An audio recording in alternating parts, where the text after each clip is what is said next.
ยจะคิดว่าน้องนั้นจะเปลี่ยนไปแม้นไกลแสนไกลอายยังส่งใจไปหาสม่ำเสมอจดหมายส่งข่าวฝากมาทุกสัปดาห์ยังโทรศัพท์ถึงกันบอกเคยจะคิดว่าน้องใจง่ายอย่างนี้ห่างเพียง2 ปีคนดีก็เปลี่ยนแปลกันหลอกให้หลงคอยใจลอยมาด่วนลืมกันเงินนั้นสำคัญทำให้หาเขานั้นสลายจดหมายฉบับสุดท้ายส่งมาอ่านด้วยน้ำตา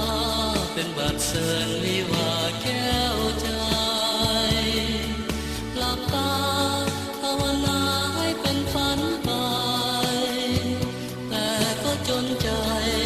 ความจริงบ่อาจหลีกพ้นโปรดจงสุขีขอฝากเพลงนี้อวยพรส่วนนิรันดร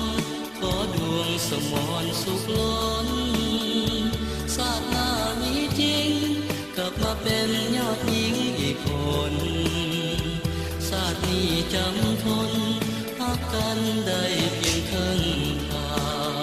ง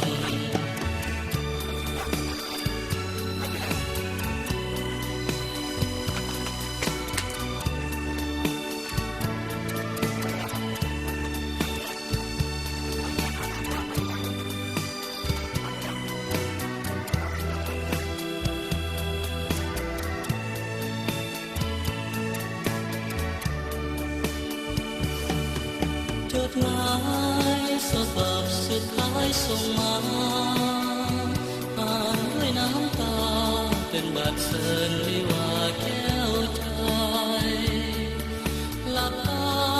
ภาวนาให้เป็นฝันไปแต่ก็จนใจความจริงบ่อาจหลีกพ้น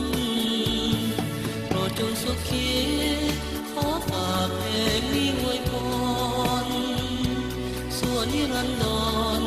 ขอดวงสมรสุขล้นชาติหน้ามีจริงกลับมาเป็นยอดหญิงอีกคนชาตินี้จำท